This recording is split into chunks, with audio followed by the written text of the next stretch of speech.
Oke, kita ke Pak Saleh. Selamat malam Pak Saleh. Malam Pak Yusuf. Ya, silakan Pak. Langsung ke Bu Heni ya. Ya, Iya, Pak. monggo. Baik, terima kasih.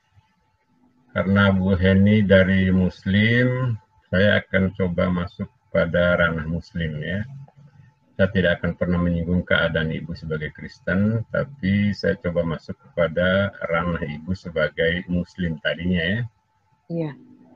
Yang pertama, pernahkah Ibu tahu asbabun nuzul turunnya surat Al-Kafirun?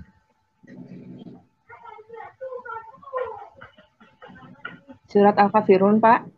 Ibu pernah tahu asbabun nuzulnya turunnya surat itu? Iya.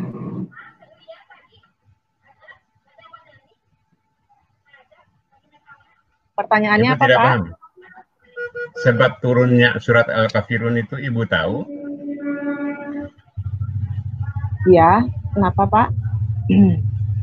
Mungkin Ibu paham sebab turunnya surat Al-Kafirun itu karena Ibu berangkat dari pesantren ya.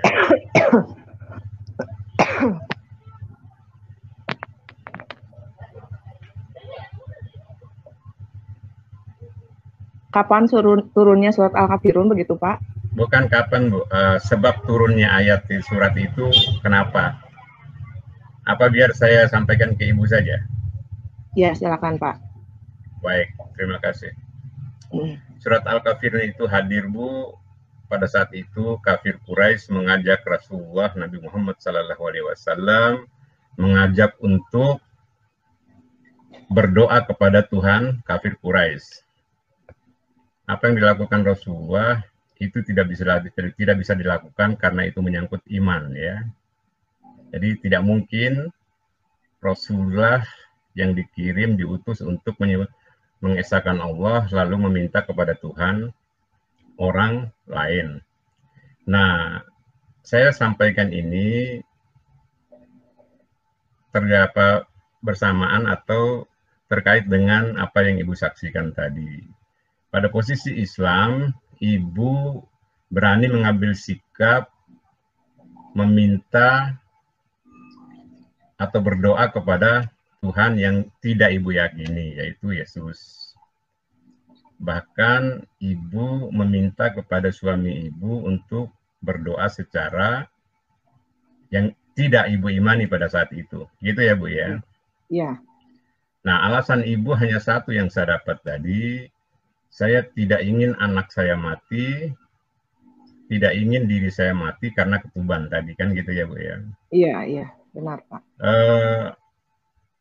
Apakah Ibu paham bahwa kematian di dalam kelahiran itu adalah sesuatu mati yang menuju ke surga, yaitu mati syahid? Ibu tidak tahu itu? Begini, Pak. Pada saat itu pikiran saya tidak seperti itu gitu, Pak. Karena di dalam saya pada saat itu posisinya menderita gitu, Pak. Saya posisinya kesakitan, menderita, dan saya tidak sampai tujuan pikiran saya itu kepada seperti itu gitu, Pak.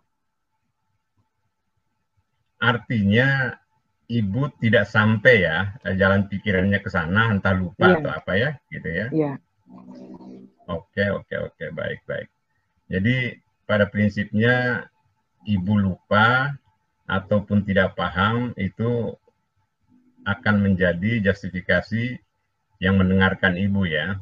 Masalahnya ini konsep prinsip yang harus dipegang oleh para muslimah tentang hidup dan mati itu adalah kullu nafsin za'iqatul maut.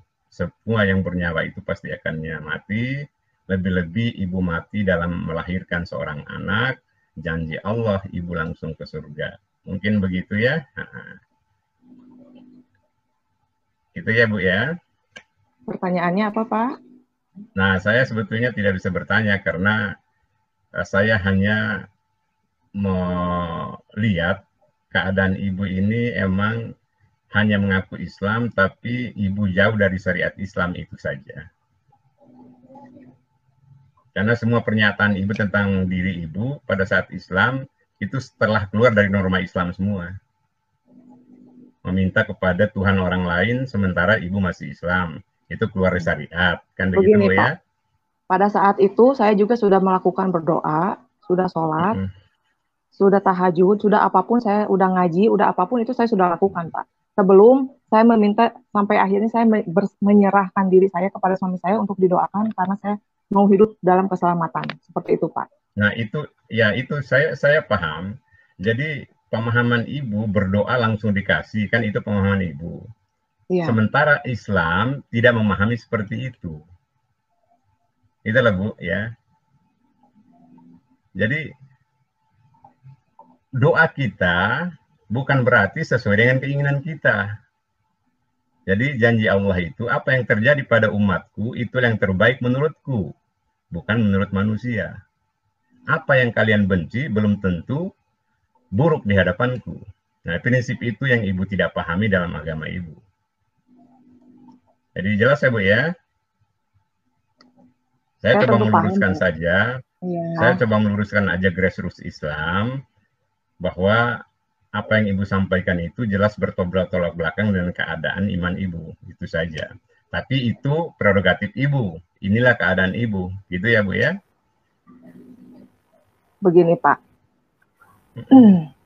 Kita itu, hidup itu ada berdoa dan berusaha. Seperti itu Pak. Ada berdoa dan berusaha. Dari dulu saya juga sudah berdoa dan berusaha. Seperti itu Pak.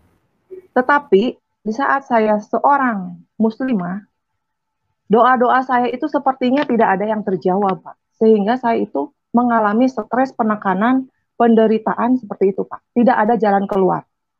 Selama itu saya tetap mengikuti syariat Islam. Seperti itu Pak.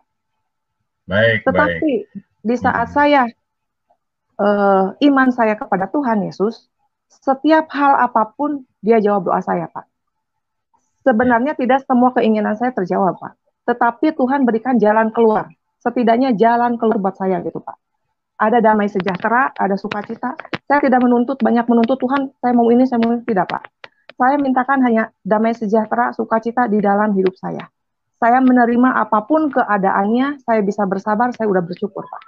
Saya hanya mau merasakan sukacita dan damai sejahtera. Itu aja Pak. Saya tidak menuntut setiap harta dunia atau apapun, saya tidak menuntut seperti itu Pak. Saya hanya mau sukacita dan damai sejahtera di dalam hidup saya. Sehingga apapun yang terjadi, tekanan, penderitaan, saya bisa menikmatinya Pak. Saya bisa mengucap syukur apapun yang terjadi di dalam hidup saya. Itu sih Pak. Baik. Jadi gini Bu, konteks saya tidak pada sukacita ataupun apa, itu konteks pada sisi yang Ibu pahami saat ini. Jadi konteks yang saya maksud adalah iman Islam itu Bu adalah tugasnya hanya berdoa dan berusaha. Urusan hasil bukan urusan manusia. Itu konteks iman Islam. Ini bukan apa yang saya maksud. Jadi ini yang Ibu tidak pegang gitu loh. Lalu Ibu langsung mengambil sikap untuk pindah mendoa atau minta berdoa kepada Tuhan yang tidak Ibu imani. Ini fakta Bu. Saya tidak ingin berdebat dengan Ibu. Ini fakta kesaksian Ibu. Gitu loh Bu. Ya Bu ya, gitu ya. Oke Pak. Baik. Terima kasih Pak Yusuf ya. Oke Pak Saleh. Terima kasih. Baik. Terima kasih. Ya. Oke.